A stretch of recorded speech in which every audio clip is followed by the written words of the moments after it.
안녕하세요. 전 강원도의원 안민호입니다. 네, 제 발표 주제는 폐강지역 개발 사업의 과거와 현재 그리고 과제입니다. 발표 내용을 준비하면서 폐강지역 개발 사업에 대한 아쉬움과 안타까움이 상당히 컸습니다. 그동안의 정책과 사업이 우리에게 주는 교훈이 무엇일까라는 고민도 해보고요. 또 한때는 제가 폐강지역 시민이었고 또 도의원이었기 때문에 제 자신의 부족함에 대해서 반성하는 그런 기회도 되는 시간이었습니다. 자, 발표 시작하겠습니다. 올해 폐강지역에서 가장 큰 뉴스는 폐특법의 시효 연장입니다. 2045년까지 연장되었는데요. 네, 이번이 세 번째 연장입니다.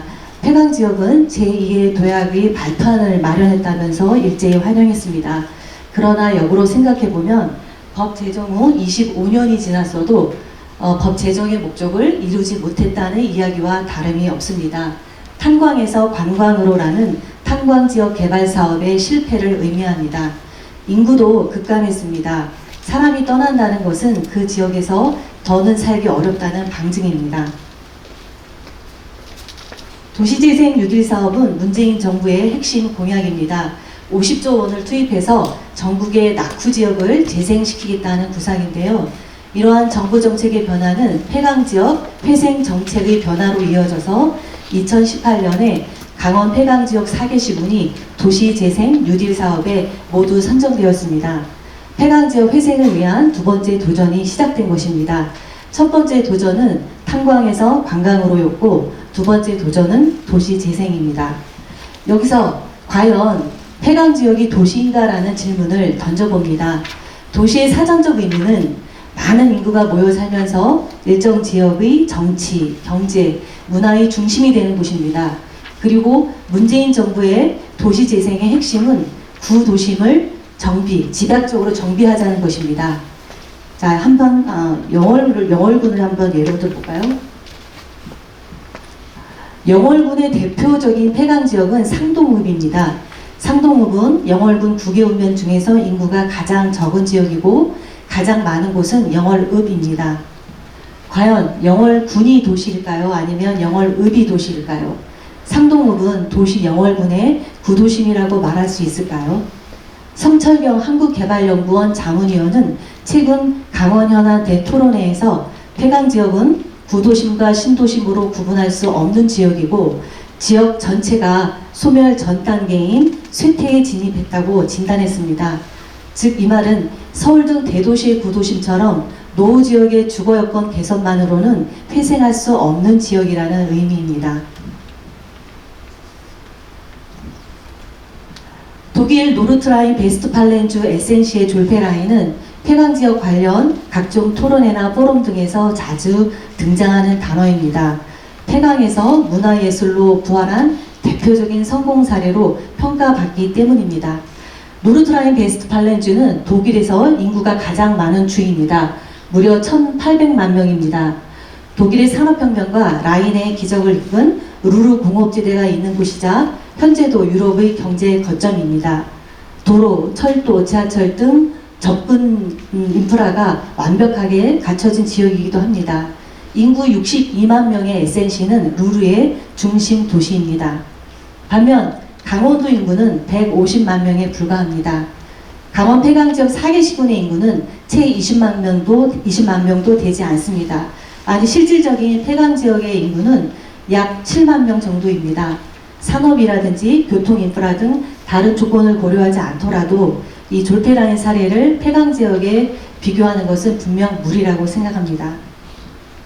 여기서 우리는 졸페라인의 화려한 겉모습만 보고 있는 게 아닐까라는 두 번째 질문을 던져봅니다.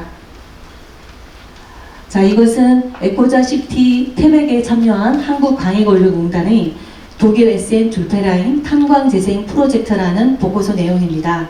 이 보고서에는 다음과 같이 졸페라인의 성과가 쓰여 있는데요. 연간 방문객 150만 명에서 200만 명, 일자리 창출은 직접 고용이 2,168명, 간접 고용이 1,450명, 그리고 졸페라인 재단의 매출액은 750억 원으로 되어 있습니다. 결국 직접 고용의 1인당 매출액은 3,459만 원입니다. 3,459만 원은 영업이익도 아니고 간접 고용을 고려한 것도 아닙니다. 과연 경제적으로 성공한 프로젝트라고 말할 수 있을까요? 물론 환경, 문화적으로는 성공한 사례입니다.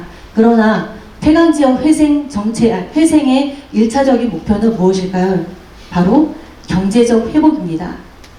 연간 방문객 150만 명에서 200만 명도 얼핏 보면 상당한 규모입니다만 정말로 많다고 볼 수 있을지 의문입니다. 우리의 것과 한번 비교해 볼까요? 단 10일간 열리는 태백산 눈축제 방문객은 50만 명입니다. 그리고 정선의 민둥산 가을철 등산객은 30만 명이나 됩니다. 다음은 태백시의 졸페라인 탄광재생 프로젝트의 보고서의 결론입니다. 무엇이 성공했는지에 대한 설명 없이 성공 요인만 들었습니다. 28년 전인 1992년에 태백시의 일본 유바리 벤치마킹 보고서의 결론과 아주 흡사합니다. 유바리는 탄광에서 관광으로라는 탄광지역 회생 정책의 모델이었지만 1992년 이미 실패의 조짐을 보이고 있었고 폐광지역은 이를 감지하지 못한 채 유바리의 실패를 답습했습니다. 태백시가 벤치마킹 한 후 2년 후인 1994년에 유바리를 다녀온 광산지역 사회연구소가 이 유바리의 실패를 경고했지만 이런 경고는 철저히 무시됐습니다. 한편 지난해 9월 오마이뉴스에 아주 흥미로운 기사가 올라왔습니다. 섬마을 충남 보령의 장고도 이야기인데요. 장고도가 2019년 기준에 해삼과 전복을 채취해서 16억 원의 매출을 올렸고 가구당 1,300만 원씩 배당했다는 내용입니다. 그래서 장고도에서는 탈순 노인들도 돈 걱정 없이 살아간다고 했습니다. 그렇다고 고된 노동을 하는 것도 아니고 무슨 대단한 시설을 지은 것도 아니라고 했습니다. 돈은 바다가 알아서 벌어준다고 했습니다. 장고도의 오늘날의 이와 같은 풍요와 번영은 위기를 기회로 만든 발생의 전환에서 시작됐습니다. 장고도에 바다가 있다면 폐광지역의 특별한 자원은 무엇일까요? 바로 이 기사 제목이 실마리를 안겨주는데요. 이 기사는 올해 7월 유태호 태백시장의 인터뷰 기사입니다.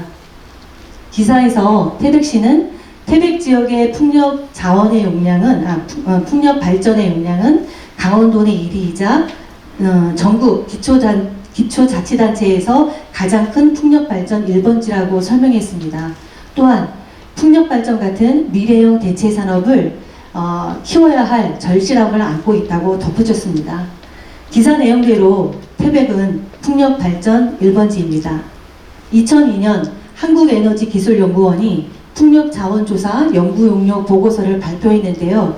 이 보고서는 태백의 풍력자원의 품질을 전국 최고로 평가한 바 있습니다. 결국은 에너지 전문기관이 태백은 풍력이다라는 것을 공인해 준 셈입니다. 그러나 태백시는 가덕산 풍력발전에 25억 원을 출자한 올해까지 풍력의 잠재력을 깨닫지 못했습니다. 현재 태백 지역에 가동 중인 풍력 발전기는 8개 단지에 총 70기입니다. 그리고 추가로 인허가를 받은 풍력 발전도 13개 단지에 82기나 됩니다. 대부분 민간 자본 투자 사업입니다. 즉 돈이 된다는 이야기입니다. 가덕산 풍력 발전 사업은 민관 공동 개발 방식으로 올해 6월 말 준공했습니다. 총 투자비는 1,250억 원이고 연간 운영이익은 170억에서 200억 원으로 예상됩니다. 예상대로라면 운영 후 7, 8년이면 초기 투자비를 회수할 수 있는 것입니다. 발전기나 날개 등의 기자재 수명은 20년 정도이기 때문에 초기 투자비 회수 이후에 12, 13년간의 운영이익은 고스란히 수익으로 남는 것입니다. 눈은 가장 먼저 떴지만 이를 활용하지 못했다. 자, 지금 저 글 보이시죠? 이 글은 올해 6월 태백시 승격 40주년 미래발전 포럼에서 나온 풍력 전문가의 뼈아픈 지적입니다. 그러나 정말 더욱더 아쉬운 점은 기회가 2번이나 더 있었다는 것입니다. 첫 번째는 2014년 6.4 지방선거에서 모 태백시장 후보가 발표한 풍력, 태양광 등 신재생 에너지로 부활시키겠다는 공약이었고요. 두 번째는 2015년 민간 기업의 비슷한 제안이었습니다. 투자활동도 있었습니다. 강원랜드가 내는 폐기금과 주식 배당금입니다. 현재까지 폐기금은 2조 1937억 원에 달합니다. 4개 시군이 받은 주식 배당금은 2413억 원입니다. 2413억 원은 1250억 원을 투자해서 연간 운영이익 200억 원의 가덕산 풍력발전단지를 2개나 조성할 수 있는 큰 돈입니다. 이 돈 다 어디로 갔습니까? 민간 회사들이 풍력의 가능성을 보고 투자하는 동안에 우리는 재무 분석도 없이 탄광에서 관광이라는 회사에 묻지마 투자를 해왔습니다. 이 묻지마 투자의 결과는 약 4조 원에 이르는 투자 손실을 입혔습니다. 1997년부터 2019년까지 투입된 공공재원은 무려 3조 6,117억 원에 달합니다. 이제 남은 공공재원은 사실상 폐기금이 전부입니다. 올해부터 페트법이 만료되는 2045년 말까지 폐강지역이 받을 폐기금은 총 5조 원에 해당합니다. 지난 24년간 투입됐던 공공재원의 규모와 상당히 비슷합니다. 페트법의 주체는 도지사입니다. 강원도는 1997년부터 한강지역 종합개발 사업을 추진해 왔는데요. 무려 20여 년간 중장기 계획도 없이 그리고 기금 운용의 성과 분석도 없이 추진해 왔다는 내용인데요. 시간 관계상 이 부분은 좀 생략하도록 하겠습니다. 1996년에 제정된 페트법 시행령에는 폐강지역개발지원위원회라는 조직이 있었습니다. 우리가 지금 요구하는 정부 주도형 컨트롤타워인 폐강지역경제개발센터와 거의 비슷한 역할을 해왔습니다. 그런데 이 위원회는 2008년에 돌연 해체되었습니다. 해체되기까지 12년이라는 세월이 흘렀는데요. 우리는 그 기간에 도대체 어떤 노력들을 해왔습니까? 그리고 해체된 지 10년이 지나서 다시금 이제 설치를 요구하고 있습니다. 지방자치와 분권의 강화는 시대적 요구입니다. 정부 주도형 폐강지역 경제개발센터의 설치는 자치와 분권의 후퇴라는 지적도 나오고 있습니다. 전담조직 또는 전문가 조직이라는 그럴싸한 단어와 비례하는 성과도 사실은 미지수입니다. 그리고 자기 분야를 고집하는 전문가의 함정도 사실은 우려됩니다. 페트법의 유일한 성공사업인 강원랜드는 현재 기재부, 산자부, 문체부의 관리감독을 받습니다. 옥상옥이 될 수도 있다는 이야기입니다. 그리고 운영비도 사실은 문제입니다. 국비 지원 여부와 관계없이 우리가 소중하게 여기는 폐기금이라는 쌈짓돈을 쓸 수밖에 없을 것입니다. 정부 주도용 전담 조직을 만들면 안 된다는 것이 아니라 양날의 검이 될 수 있다는 점을 우리가 망각해서는 안 된다는 점을 말씀드립니다. 이스라엘의 역사학자 유발 하라리는 우리가 역사를 공부하는 이유는 과거로부터 자유로워지기 위해서라고 했습니다. 저는 우리가 자유로워져야 할 과거는 바로 개발이라고 생각합니다. 우리는 과거 25년간 개발에 매몰됐습니다. 그래서 광산이라는 입지적 한계를 잊고 있었습니다. 광산 도시는 사람이 살기에 척박한 땅에 광산을 개발해서 생긴 도시입니다. 그리고 강업은 가동시기가 짧은 산업입니다. 광산 도시는 이런 광업과 운명을 같이 할 수밖에 없습니다. 그런데 우리는 석탄을 개발한 것처럼 척박한 땅에 관광을 개발하면 죽은 도시가 살아날 것이라 판단을 한 것입니다. 페트법도 마찬가지입니다. 목적은 경제진흥과 균형발전 그리고 주민생활 향상인데 방법은 중장기 종합개발의 추진입니다. 폐강지역의 현재는 지난 25년간 전문가들의 연구, 지자체의 고민, 그리고 지역사회의 노력의 결과물입니다. 결과가 기대에 많이 미치지 못해 아쉽지만 당시에는 최선의 대안이었을 겁니다. 주식에 쉬는 것도 투자이고 현금도 좋은 종목이라는 격언이 있습니다. 우리도 한번 개발이라는 투자를 쉬어보면 어떨까요? 마지막 종잣돈인 폐기금과 폐기금과 주식 배당금을 쓰지 말고 모아보면 어떨까요? 라는 제안을 한번 해봅니다. 쓰지 않고 모을 수 있는 방법이 있습니다. 그동안 폐기금 사업은 산자부의 심사를 거쳐서 추진되었는데요. 성과 없는 사업의 투자를 중단하고 쌈짓돈을 모아보겠다는 의지가 중앙부처와 합의만 된다면 충분히 가능하다고 생각합니다. 강원도와 폐강지역 시군에 있는 통합재정안정화기금을 이용하면 되는데요. 이 기금은 각종 회계나 기금의 여유자금을 통합관리 운영하기 위해서 만들어진 기금입니다. 강원도가 폐강지역에 교부하는 폐기금, 즉 시도비 보조금을 폐강지역이 일반 회계의 세입으로 편성했다가 다시 통합재정안정화기금으로 전출시키면 가능합니다. 또는 강원도 통합재정안정화기금에 예탁해 두었다가 폐강지역이 필요할 때 전출하는 것도 또 하나의 방법이 될 수 있습니다. 한편 공공재원과 관련해서 폐강지역 지자체 내부의 불만 중 하나가 탕계비라든지 폐기금의 그 특별 국비의 규모만큼 일반 국비의 지원이 줄었다라는 것입니다. 이런 불만이 생긴 원인은 무엇일까요? 바로 특별회계를 제대로 활용하지 이게 지나갔군요. 특별회계를 제대로 활용하지 못해서입니다. 강원도 폐강기금 설치조례 제5조의 5를 보면 배분된 기금에 대해서 특별회계를 설치 운영할 수 있다라고 명시되어 있습니다. 그리고 이 특별회계가 설치된 보조금은 해당 특별회계에 직접 계상해야 하기 때문에 일반 회계에 계상하는 등의 이중 계상은 할 수가 없는 것이죠. 그런데 그동안 강원도가 자치단체 자본보조나 자치단체 경상보조로 지원한 이 폐기금은 일반 회계의 시도비 보조금으로 편성이 돼서 다른 보조금과 함께 사업비로 지출되거나 또는 정치적 목적의 불효불급한 선심성 사업비로 지출되는 경우가 적지 않았습니다. 이런 문제가 생기는 이유는 무엇일까요? 바로 폐강지역 시군의 그 세입 세출 예산에 이 해당 특별회계가 있지 않기 때문인 거죠.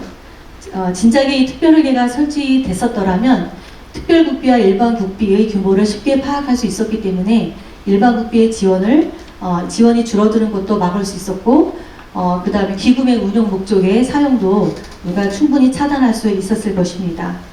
따라서 폐강지역은 기금의 안정성, 운용의 투명성이나 건전성 제고를 위해서 특별회계를 조속히 설치해야 합니다. 그리고 이제라도 일반 국비의 지원이 줄었다라는 것에 대해서 불만으로만 그치지 말고 수치로 통계화해서 정부에 공개적으로 문제를 제기해야 합니다. 종잣돈을 모으면서 기다리다 보면 반드시 기회는 또 온다고 생각합니다. 그렇다고 그냥 기다리는 것이 아니라 오늘 이 자리와 같이 머리를 맞대고 지혜를 찾아야겠죠. 과거 실패에 대한 성찰과 공개적 반성도 필요합니다. 공개적 반성은 똑같은 실패를 반복하지 않겠다는 의지의 표명이기 때문입니다.